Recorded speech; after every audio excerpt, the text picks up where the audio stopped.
મારું નામ રીટા આર દસાડિયા, વર્ધમાન નગરની અંદર રહું છું. 20 વર્ષથી છેલ્લા ભાજપની અંદર હોદ્દા ઉપર કામ કરું છું.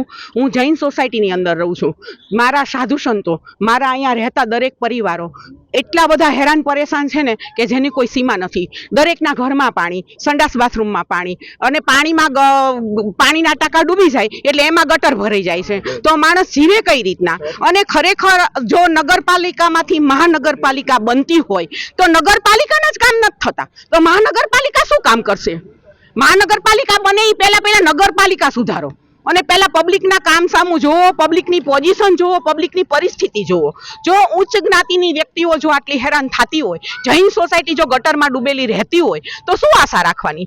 ગમે ત્યારે ફોન કરી તો જો મૂડ હોય તો ઉપાડે, નો ડાઉટ નથી ઉપાડતા એવું નહીં કહું, ઉપાડે, પણ નથી બી ઉપાડતા. ઉપરા ઉપરી ફોન કરી આટલા મોટા મહાનગરપાલિકા બનવાની તૈયારીમાં જો સાધનો ન હોય પાણી ખેંચવા માટેના, તો મહાનગરપાલિકા કઈ રીતે બનશે?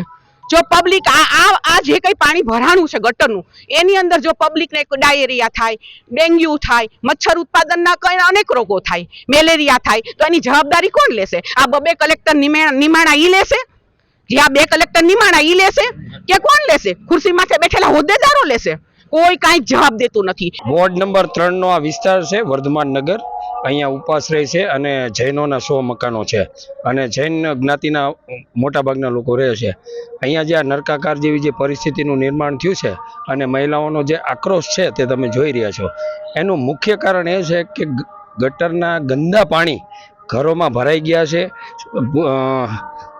સંડાસના જે ખાડ કૂવા છે એ ઉભરાઈ ગયા છે.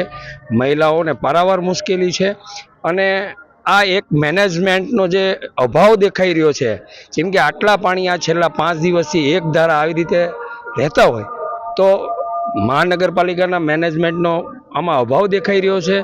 કામ કરવાની એમની ભાવના ક્યાંય દેખાતી હોય એવું લાગતું નથી.